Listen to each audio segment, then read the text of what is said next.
마음을 담아서 드린 기도를 하나님이 받으신 줄 믿습니다. 성경 말씀은 아가서입니다. 아가서 4장 1절부터 15절까지 보겠습니다. 아가서 4장 1절부터 15절까지 말씀입니다.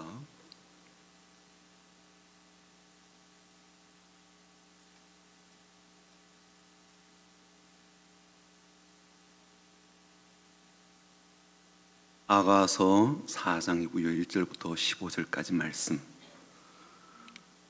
오늘도 한 편의 연애 편지를 우리가 보게 될 텐데요. 한번 읽어보죠. 963쪽에 있습니다. 구약 성경 963쪽 아가서 4장 1절부터 15절까지 말씀 같이 읽어보겠습니다. 시작. 내 사랑 너는 어여쁘고도 어여쁘다. 너울 속에 있는 내 눈이 비둘기 같고 내 머리털은 길랏 산길슬개 누운 염소떼 같구나.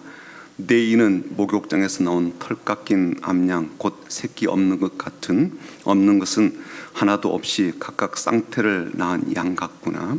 내 입술은 홍색 실 같고 내 입은 어여쁘고 너울 속에 내 뺨은 석류 한쪽 같구나.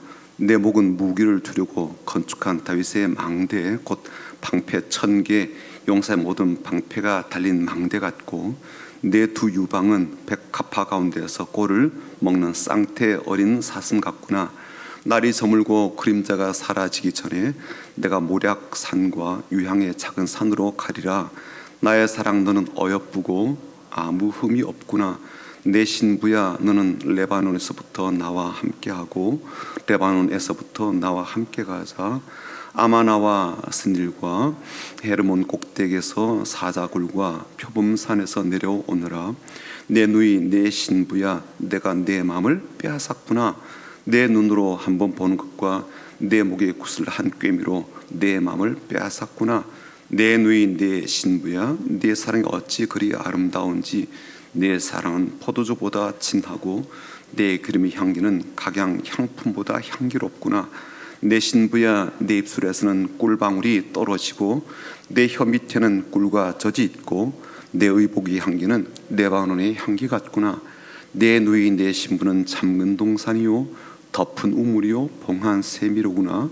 네게서 나는 것은 석류나무와 각종 아름다운 과수와 고별화와 나도풀과 나도와 번홍화와 창포와 개수와 각종 유향목과 모략과 침향과 모든 귀한 향품이요 너는 동산의 샘이요 생수의 우물이요 레바논에서부터 흐르는 시내로구나.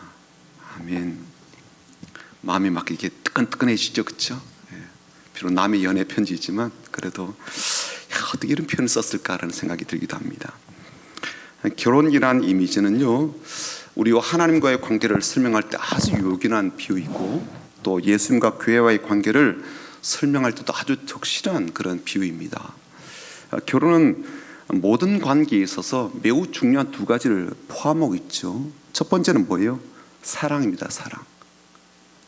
사랑에 빠진 그런 두 사람이 결혼하게 되어서 평생을 살아가게 되는데요, 만약 그 결혼에서 사랑이 빠져 있다면 이건요 결혼의 목적성에서 아예 벗어난 것이 되게 될 것입니다. 중매 결혼도 결혼의 이제 한 범주에 속하죠. 그렇다 할지라도 결혼에는 사랑과 연합이 절대로 빠질 수가 없습니다. 만약 사랑이 그 결혼 생활에 포함되어 있지 않다면 그 삶은요 가장 피곤한 삶이 될 거예요. 왜요? 평생을 그 사람과 같이 살아야 되는데 사랑이 빠져버린다면 얼마나 피곤하겠냐고요. 밥해 먹이는 것도 피곤하고요, 얼굴 보는 것도 피곤하고요, 같이 한 공간 안에 있는 것 자체가 피곤한 일이죠. 또 결혼에 있어서 꼭 우리가 빼놓을 수 없는 것이 뭐냐면 배타성입니다. 그러니까 결혼은요 상대방 외에 다른 많은 사람들을, 모든 사람을 다 배제하는 거잖아요. 모든 여자 중에서 이 여자와 결혼한 것은 이 여자 외에 다른 어떤 여자에게도 마음을 두지 않겠다, 그런 뜻이지 않습니까? 남자를 선택해서 남편으로 삼은 것도요 모든 남자들을 내 결혼관계에서 배제하는 것이잖아요. 그래서 결혼 생활은요 철저하게 배타적입니다. 두 사람 사이에 어떤 다른 이들이 그 관계 안으로 들어오지 못해야 되는 거죠. 그렇죠? 못하게 하기도 하고요. 그래서 다른 사람을 부부 관계로 받아들이지 않는다, 그런 의미죠. 남편은요 한 사람뿐이잖아요, 그렇죠? 한 사람뿐입니다. 부인은요 아내도 한 사람뿐이죠. 다른 남자가 남편이 될 수 없고 다른 여자가 내 아내일 수 없는 겁니다. 물론 우리나라는 아니지만 이 전 세계적으로 보면 일부 다처도 있고요, 또 일처 다부제 사회가 있긴 하지만 하나님과 우리 사이, 또 예수님과 교회 사이의 관계는 철저하게 일대일의 관계이고 배타적 관계입니다. 오늘 말씀 보게 되면요, 이제 솔로몬이 이제 술람 여인을 부를 때 평상시 어떻게 불렀냐면 내 사랑아, 그렇게 불렀어요. 내 사랑아. 오늘은 보면 조금 호칭이 달라지거든요. 1절에 이렇게 시작했습니다. 내 사랑 너는 어여쁘고도 어여쁘다, 그렇게 시작했는데 8절부터는요 호칭이 좀 새롭게 바뀌었죠. 뭐라고 불러요? 내 신부라고 부른다. 내 신부, 그렇죠? 내 신부야, 너는 레바논에서부터 나와 함께하고 뭐 이렇게 나와 함께하자, 그런 표현이 나옵니다. 9절에도 나오고요, 10절에도 나오고 12절에도 나오는데 특별히 12절에는 내 누이라는 말이 나와요. 내 누이, 그렇죠? 네. 신부란 말도 나오지만 누이란 말도 나오는데, 누이란 말이 보통 이제 여동생을 가리킬 때 보통 누이를 많이 쓰거든요. 누나도 되지만 여동생 된다고요. 근데 여기서 말하는 이 누이라는 말은요, 동일한 부모가 낳은 내 여자 동생을 말하진 않아요. 솔로몬이 술람 여인을 가리켜서 누이라고 표현하는 것은요, 극도의 친밀감, 연대감을 지금 포함시키려고 했던 그런 의도가 담긴 말이에요. 오빠와 여동생 사이가 어떻습니까? 동일한 부모한테 태어났기 때문에 강한 연대감이 있죠, 그렇죠? 동질감이 있단 말이에요. 대부분 공유하죠. 부모님과의 어떤 추억들을 많이 공유하지 않습니까? 그리고 그런 인격이라든지 언어라든지 행실이라든지 여러 가지 모든 면에 있어서 공유하고 공통적인 부분이 있지요. 그래서 동질감이 있습니다. 바로 그런 의미죠. 이 사람이 내가 사랑하는 사람입니다, 심지어 나의 신부이지만 또 나와 비슷한 동질감도 느낍니다 라는 의미에서 내 누이라, 나의 누이라, 그렇게 표현하기도 했습니다. 그리고 여기는 또 다른 소망과 기대도 갖고 있는 거죠. 이 여인이, 술람 여인이 이 갖고 있는 존재성과 인격성과 삶의 모든 것이 나와 함께 잘 공유되기를, 내 것도 이 여인이 갖기를 바라고 이 여인이 갖고 있는 것도 내 것이 되길 바라는 이 공유의 마음도 이 단어에서 우리가 볼 수가 있습니다. 그래서 히브리서 기자는요, 이 주님과 교회가 한 곳에서 나왔다, 한 근원에서 나왔다라고 아예 그렇게 표현을 해요. 읽어드려 볼까요? 히브리서 2장에 나오는데요, 거룩하게 하시는 이와 거룩하게 함을 입은 자들이 다 한 근원에서 난지라. 그러므로 형제라 부르시기를 부끄러워하지 아니하시고. 쉬운 성경으로 한번 읽어드릴까요? 사람들을 거룩하게 하신 예수님과 거룩하게 된 사람들은 모두 한 가족입니다. 그렇기 때문에 그분은 그들을 한 형제라고 부르는 것을 부끄러워하지 않으셨습니다. 이렇게 되어 있다고요. 자, 그렇다면요, 오늘 이 말씀은 그렇게 신부로 부르시는 교회에 대한 중요한 메시지를 담고 있구나라고 하는 것을 미리 전제하고 보면 좋겠습니다. 오늘 말씀 보면요, 우선 솔로몬이 술람 여인에 대해서 자세히 묘사를 하거든요. 신체적인 묘사를 해요. 어떤 모습인지를 말해주겠는데, 그 묘사 하나하나 이렇게 따져본다면요, 하나님께서 우리를 향해서 하나님 백성으로서 어떤 기대를 갖고 있는지, 우리가 또 교회를 이루는 공동체이잖아요. 교인이기도 하고 우리에게 어떤 것을 기대하는지 그것을 또 볼 수 있기도 합니다. 신부로서 교회가 어떤 모습이기를 바라시는지 그 기대를 우리가 읽어볼 수도 있어요. 그래서 오늘 말씀은요, 두 가지 관점에서 좀 보려고 합니다. 한 가지는 뭐냐면, 솔로몬이 술람 여인에 대해서 여러 가지 묘사를 하고 있는데, 그런 묘사를 우리 자신에게 혹은 교회에 한번 적용을 해보려고 하는 거예요.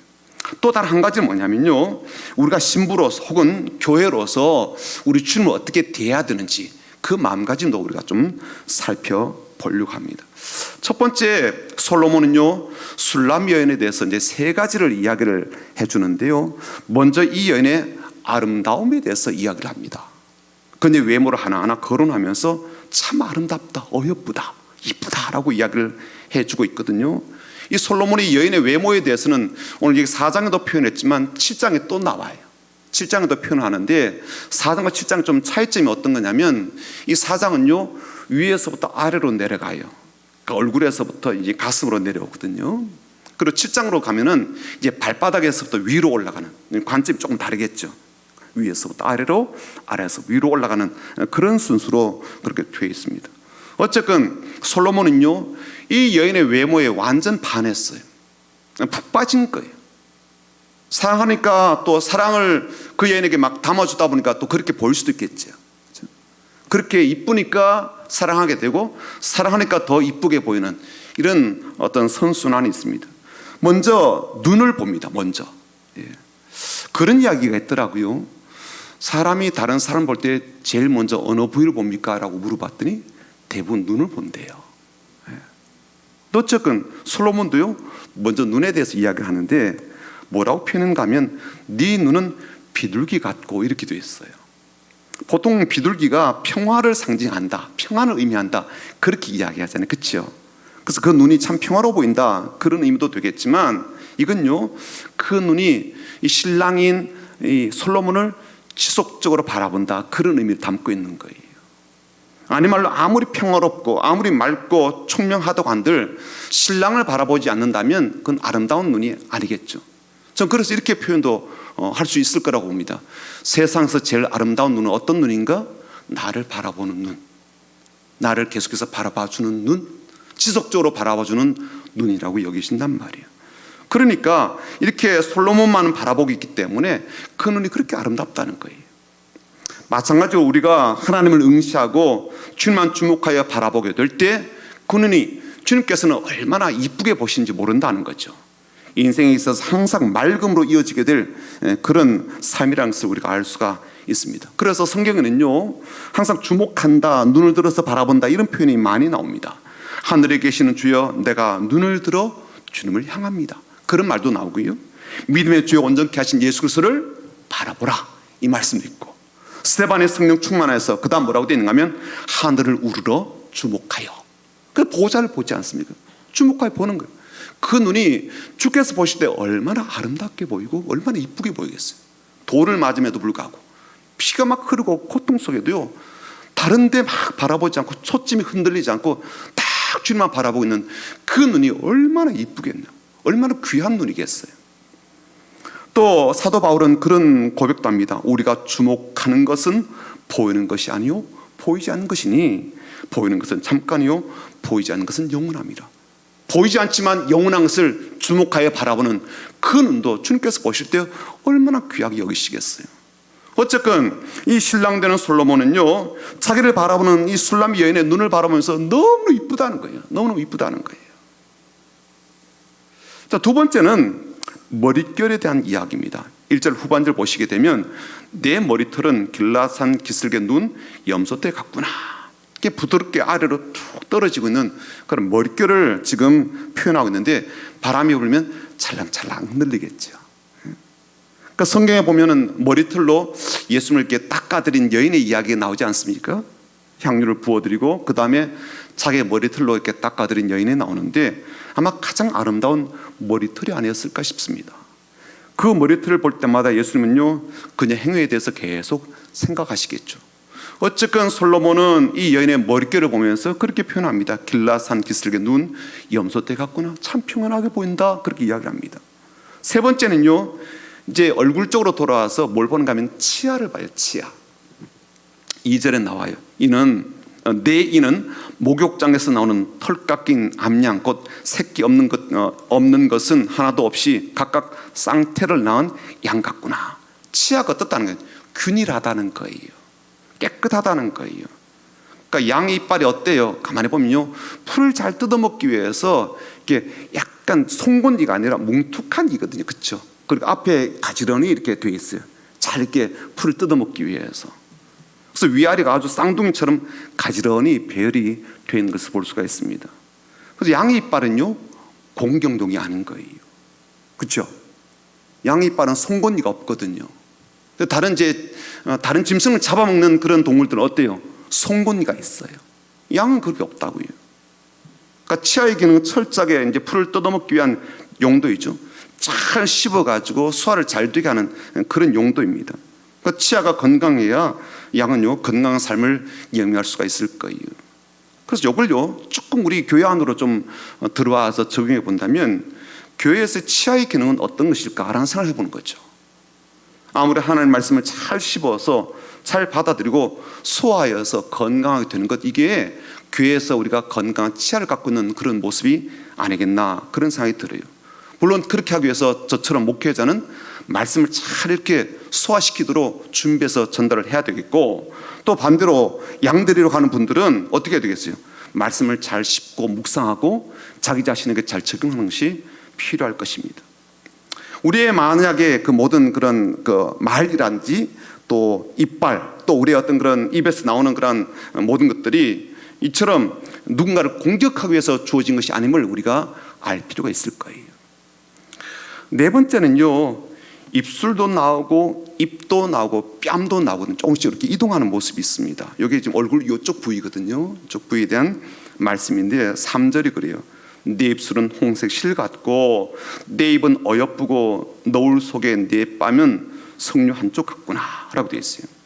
입술이라든지 입이라든지 뺨은요, 이 공통적인 부분이 있어요. 어떤 거냐면요, 요 부위를 가만히 보면요, 이게 사랑을 불러일으키는 자극하는 기관이거든요. 그렇죠? 사랑하면 어떤 걸 하고 싶어요? 물론 손을 잡고 싶죠. 그 다음에요, 안고 싶죠. 그 다음에요, 뽀뽀를 하고 싶잖아요. 이렇게. 그렇죠?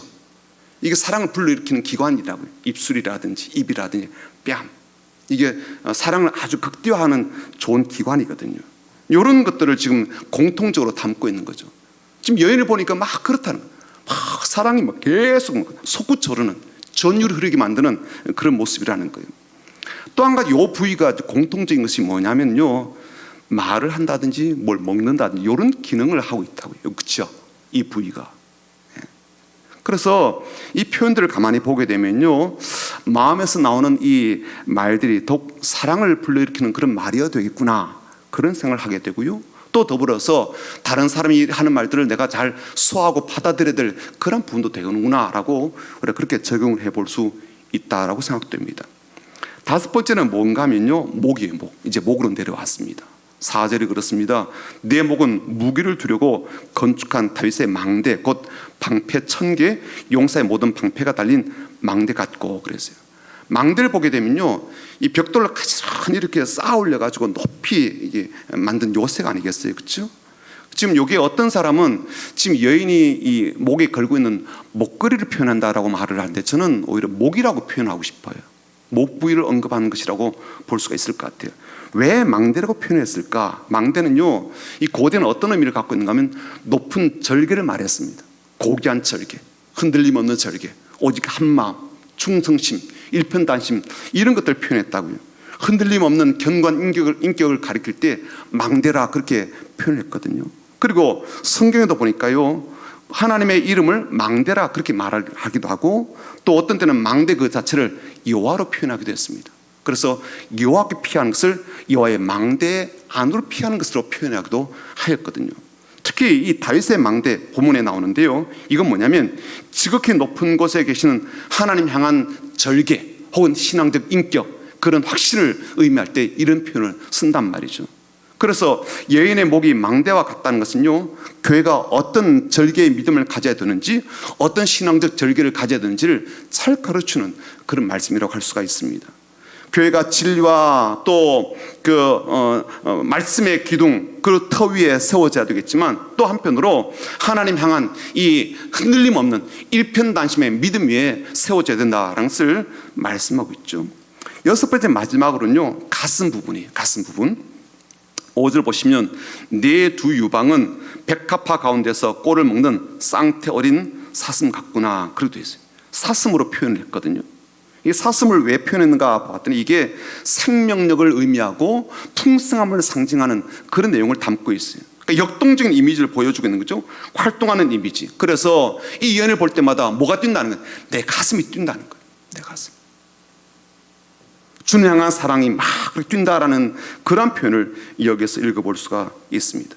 그래서 솔로몬이 이렇게 여인에 대해서 자세하게 묘사한 것들을 보니까요, 신부가 된 여인에 대한 묘사를 보면서 우리 무엇을 느낄 수가 있는가 하면, 우리 주님이 교회가 어때야 되는지, 또 교회에 속한 우리 교인들이 어떤 마음으로 사랑하고 어떤 마음으로 바라보고 어떤 마음가짐으로 살아내야 되는지를 잘 보여주는 표현들이라고 그렇게 여겨집니다. 두 번째, 이제 솔로몬은요, 한 가지 더 이야기를 하는데 그것은 뭐냐면 향기로움에 대한 이야기를 합니다. 10절과 11절 한번 보십시오. 같이 읽어볼까요? 10절과 11절입니다. 시작.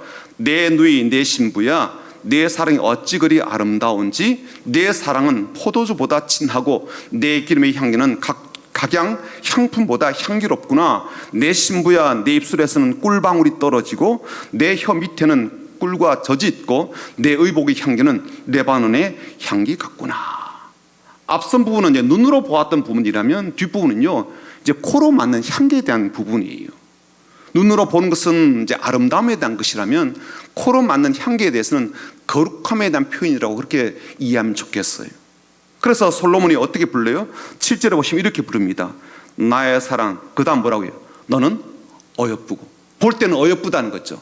그 다음에 뭐라고 되어 있어요? 아무 흠이 없구나. 코로 맡을 때는 뭐가 맡아지는 거예요? 거룩함이 향기가 맡아진다. 그런 의미죠. 이 말씀 보면 금방 우리가 에베소서의 그 말씀이 떠오르게 되죠.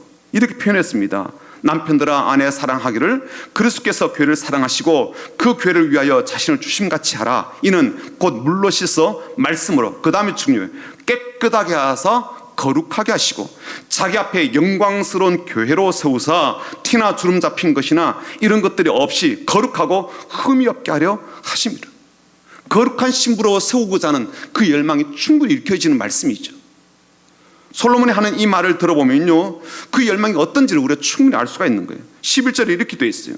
내 신부야, 내 입술에서는 꿀방울이 떨어지고 내 혀 밑에는 젖과 꿀이 있고 내 의복의 향기는 레바논의 향기 같구나. 혀 밑에 뭐가 있다는 거예요? 젖과 꿀이 있대요. 혀 밑이라는 말은요, 단순히 혀 밑이라기보다는요, 상당히 은유적인 그런 의미를 담고 있습니다. 그건 뭐냐면요, 혀 밑에는요, 인격이 있다는, 인격, 성품에 대한 이야기예요. 그러니까 젖과 꿀이 그 인격에 스며들었기 때문에 그 여인이 참 거룩하다는 것을 지금 이미지화해서 말씀하고 있는 겁니다. 그러니까 입술에 젖과 꿀이 발려있는 게 아니라 혀 밑에까지 지금 젖과 꿀이 있다는 거예요. 보통 입 바른 소리 하잖아요, 우리가. 그렇죠? 누구 막 즐겁게 하기 위해서, 행복하기 위해서, 어떤 상황을 모면하기 위해서 막 우리가 말을 던지지 않아요? 그렇지 않다는 거예요. 이 여인에게는 뭐가 느껴지는 거예요? 혀 밑에 그 인격 속에서 젖이 느껴지는 거예요. 꿀이 느껴지는 거예요. 의복의 향기는 우리가 잘 아는 대로 예수 그리스도를 옷 입어서 우리가 우리의 삶 가운데서 예수 향기 나타내는 것, 그것을 의미하죠. 행실로 거룩함 향기가 나는 삶을 말하고 있습니다. 그렇게 꿀처럼 달콤하고 향기조차 이 기가 막힌 이 여인을 솔로몬이 더욱더 사랑할 수밖에 없는 거예요. 보면 볼수록 더욱더 매력적이고 향기를 맡으면 맡을수록 그 꿀맛이 탁 착착 감기는 것처럼 그렇게 느껴진다는 거예요. 그래서 9절에 뭐라고 이야기합니까? 9절 한번 볼까요? 내 누이 내 신부야, 내가 내 마음을 빼앗았구나. 그렇죠? 내 마음 송두리째 빼앗아갔다는 거예요. 내 눈으로 한번 보는 것과 내 목의 구슬 한 꿰미로 내 마음을 빼앗았구나. 내 마음이 다 빼앗겼다는 거예요, 너한테. 이미 그 모습에서도 마음이 빼앗겼다면 이런 꿀과 같은 인격과 이런 젖과 같은 인품을 가진 그런 여인이어서 그 속에서 풍겨나는 거룩한 이런 어떤 향기, 거룩한 어떤 그런 분위기가 내 마음을 압도해 가지고요, 마음 다 빼앗긴 거예요. 그래서 주님은요, 이 교회의 거룩함에 대해서 그렇게 마음이 빼앗기는 거예요. 우리가 거룩하게 살면요, 마음을 다 주신 듯 그렇게 여기시는 거죠. 세 번째, 오늘 본문에서 중요한 한 가지 또 보게 되는데 그 뭐냐면 배타적 관계에 대한 말씀이에요. 12절 한번 볼까요? 12절 이렇게 되어 있죠. 내 누이 내 신부는 잠근 동산이요 덮은 우물이요 봉한 샘이다. 그 동산, 그 다음에 샘이 나오고요, 그 다음에 우물이 나오죠.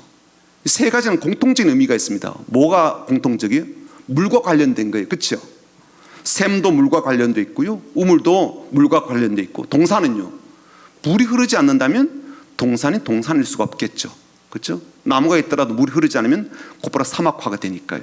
그러니까 여기는요, 다 물이 흐른다, 물이 솟아난다, 그런 의미를 갖고 있죠. 그러니까 술람미 여인이 솔로몬에게 뭘 준다는 거예요? 기쁨의 물을 계속 제공해 준다는 거예요. 행복의 물을 계속 즐거움이 솟구쳐 나오는 그런 물을 제공해 준다는 거예요. 그런 동산 같다는 거예요. 그 여인을 바라보면요, 막 기뻐가지고 행복해서 못 견디는 거예요. 그런 동산과 같고 그런 샘과 같고 우물과 같다는 거예요. 그런데 그냥 동산이 아니고 뭐라고 되어 있어요? 잠근 동산이래요. 그 다음에 그냥 우물이 아니죠. 어떤 우물요? 터픈 우물이래요. 또 샘은요, 봉했대요. 이걸 보통 울타리를 쳤다라고 표현하기도 합니다. 울타리도 치고 그리고 덮여져 있기도 하고요. 또 잠궈진이란 말을 다른 성경 보니까 비밀스러운 은밀한 이렇게 돼 있어요. 그러니까 뭔가 함부로 누군가 이렇게 출입하지 못하게 막아놨다 그런 뜻이거든요. 그러니까 술람미 여인이 지금 어떻다는 거예요?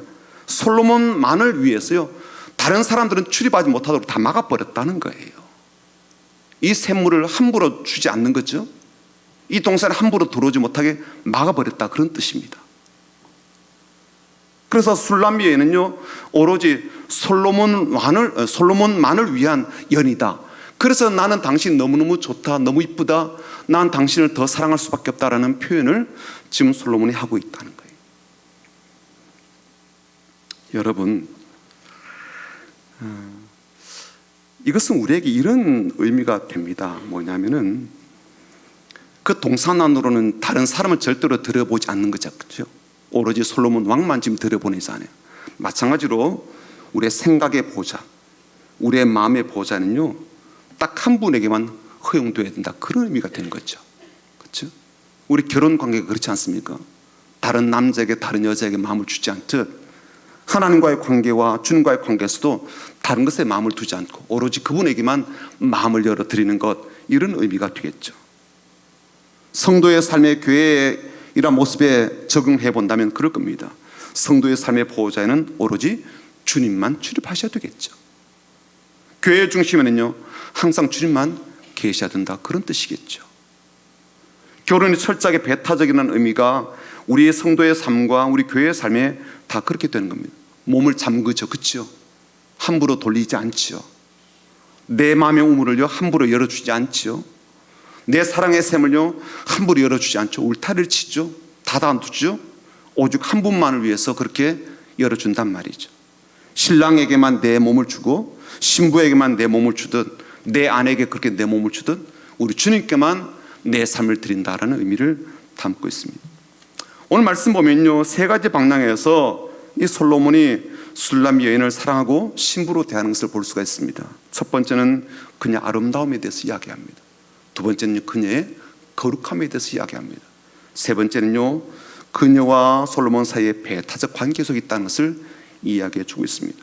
자, 그렇다면 간단하게 이 말씀이 우리에게 어떤 의미를 갖고 있고 우리가 어떻게 적용되어야 되는가? 첫 번째는요, 솔로몬이 지금 여인만 주목하죠. 그렇죠?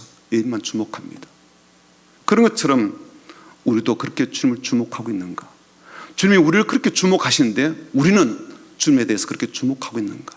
우리 눈은 무엇을 바라보고 있는가를 우리가 적용해 볼 수가 있을 겁니다. 두 번째는요, 솔로몬이 여인에게 마음이 다 빼앗겼습니다. 오로지 여인만 생각해요. 마찬가지로 우리는 주님께 우리의 마음이 빼앗기고 있는가라는 거예요. 주님께 마음이 빼앗긴 것처럼 그렇게 살고 있는가? 주님밖에 없는가? 연애할 때 어때요? 일 빨리 그냥 마치고 이 사람 보고 싶어가지고 막 그러지 않아요? 일이 어떻게 되건 시간 맞춰서 막 나가려고 허둥허둥하지 않아요? 연애할 때는 하루 종일 우리가 그런 마음인데 우리가 주님께 그렇게 마음이 빼앗기고 있는가 하는 것을 다시 적용해 볼 수가 있습니다.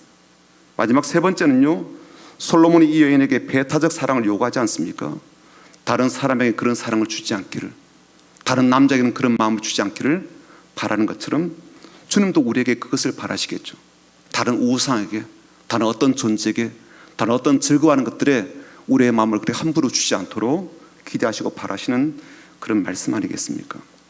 오늘 이 말씀은요, 우리 거룩한 신부로 부르셨고 우리 주님과 그런 신랑과 신부의 관계 속에서 우리가 아름다움도 거룩함도 더불어서 이 배타적 관계도 잘 유지하는 이 순결과 일편단심의 마음을 갖도록 주신 그런 말씀입니다. 오늘 우리의 마음을 다시 한 번 더 하나님 앞에 또 우리 주님 앞에 이런 마음으로, 아름다운 그런 마음으로, 거룩한 마음으로, 그리고 또 다른 어떤 것들에 이 마음이 뺏기지 않는 이 일편단심의 마음을 갖고 신앙적 삶을 잘 살아가고 주 앞에 서는 그날까지 우리의 마음에 변함없는 그러한 걸음으로 나가는 참된 신앙생활의 이 결혼이 잘 이렇게 이루어지고 또 그런 행복과 기쁨을 누리게 되는 저와 여러분 되기를 주님의 이름으로 축복합니다. 아멘. 찬양하면서 우리의 마음을 좀 새롭게 하길 원하는데요, 이 찬양입니다. 내 마음의 주를 향한 사랑이, 이 찬양 부르시면서 우리의 마음도 한번 돌아보고 내 마음도 내 생명도 내 삶도 주께 드리는 시간을 갖고자 합니다. 찬양하시면서 함께 기도하기를 원합니다.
사는 이에게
아하스 말씀을 보면서요, 두 가지를 계속 보게 됩니다. 하나는 뭐냐면은 솔로몬이 얼마나 그 여인을 사랑했는가 하는 것을 계속 보게 돼요. 사실 그렇게 볼품이 있는 그런 여인도 아니었거든요.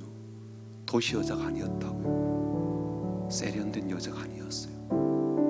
학벌이 뛰어나고 그래서 솔로몬과 급이 되는 여인이 아니었거든요. 처져도 너무 처지는 거예요. 그런데도요, 여인을 뭐 보고 싶어서 못 견디는 거 있죠. 그렇게 사랑스러워해요. 오늘도 보시면 계속 표현이 뭐예요? 어여쁘다. 뭐 어쩔 줄 몰라 하는 거죠. 연애에 푹 빠져가지고, 여인에게 푹 빠져가 마음 다 뺏겨가지고 어떻게 할 줄 모르는 거예요. 하나님이 우리에게 그런 마음을 가지신다는 것, 예수님께서 그런 마음이셔서 십자가를 그렇게 아무 소리도 안 하시고 짊어지고 가셨나, 그런 생각이 드는 거예요. 왜 그렇게 고통스러운 것도 아심에도 불구하고 그렇게 짊어지셨나, 그걸 감당하셨나, 느낌이 오는 거 있죠. 이렇게 사랑해서 그렇구나, 이렇게 이뻐 보여서 그랬구나, 이렇게 아름답다고 생각되어서 그랬구나, 계속 느껴지는 거예요. 그래서 우리 그렇게 보시는구나. 지금도 그냥 빈말이 아니라 실제로 그렇게 보시는구나. 아닌 말로 솔로몬이 이 편지를 다른 사람이 이렇게 읽을 때 얼마나 웃긴다고 생각하겠어요. 누가 봐도 솔로몬의 사랑을 받을 만한 여인 아닌데 솔로몬이 사랑하고 있다 그러면 웃기지 않아요. 뭔가 있어. 솔로몬이 왜 저래? 정말 헷가닥했나? 근데 진심으로 느껴지는 거 있죠. 진정성 있는 사랑인 거죠. 또 한 가지는요, 술람 여인을 통해서 계속적으로 우리에게 우리가 어떻게 해야 되는지를 계속 가르치는 것 같아요. 그 중에 하나가 사랑입니다. 사랑. 술람 여인은 뭘 갖다 주겠어요? 돈이 많아요. 미모가 있어요. 보여줄 게 있나요? 같이 말을 맞춰도요, 말이 안 될 사람이거든요. 워낙 좀 많이 배웠고 난 배움이 짧아가지고요, 대화가 잘 안 될 거예요. 솔로몬이 해박해가지고 막 이거 아는 게 많은데요, 나는 아는 게 별로 없어요. 뭐 대화를 어떻게 이어가겠어요? 응? 공통점이 없는 걸. 그렇지 않아요? 근데 한 가지, 사랑하는 마음, 사랑하는 마음. 솔로몬에게 내 삶을 다 주겠다는 그 마음, 그 하나로 사랑을 이어가고 관계를 이어가더라고요. 그래서 오늘 우리에게도 혹시 우리가 하나님에 대한 사랑과 주님에 대한 사랑이 좀 식어버리거나 변질된 건 없나, 자꾸만 견눈질하는 거 없나, 이렇게 훌륭한 사람 놔두고 자꾸만 딴짓하고 있다면 그 여인 진짜 뭐 저주받아 마땅하겠죠. 그렇지 않나요? 솔로몬이 이토록 사랑하는데 땀만 품고 있다면, 술람 여인 땀만 품고 있다면요, 우리가 볼 때 어떻게 하겠어요? 저 여인 좀 미쳤어 왜 저러나, 그런 마음 들지 않을까요? 반면에 우리는 어때요? 우리의 삶은 어때요? 주님 향한 올곧은 마음이에요? 일편단심의 절개 같은 마음이에요? 하나님밖에 없어요. 나 예수밖에 없어요. 그런 마음으로 사시나요? 안 그러면, 아니면 이것저것 이렇게 걸쳐놓고 사는 그런 삶은 없는지를 돌아보게 하더라고요. 오늘 우리의 마음을 다시 한번 하나님 앞에 드리고, 이 굳건한 결혼 관계, 이 깊은 사랑의 관계를 잘 유지하고, 이 사랑 계속 우리에게 뭉클뭉클 솟구쳐 올라와서 행복하고, 그래서 감사하고, 주님 바라볼 때마다 더 내 마음이 깊어지는, 솔로몬의 여인 바라보면서 그랬지만 여인도 그랬을 거예요. 우리의 마음에도 이런 마음이 가득하도록, 오늘 우리가 불렀던 찬양처럼 어떤 유혹 속에도 나 거룩한 신부로 살 거야. 어떠한 그러한 여러 가지 많은 공격과 어떤 여러 가지 많은 비욕들이 있다 할지라도 주 앞에서 나 깨끗하고 영광스러운 신부로 살 거야 라는 그런 마음을 우리 갖도록 같이 기도했으면 좋겠습니다. 또 우리 교회가 그런 신부 같은 교회가 될 수 있도록, 우리의 가정이 그런 신부 같은 가정이 되도록 같이 마음을 모아서 기도하며 나갑니다. 하나님 아버지,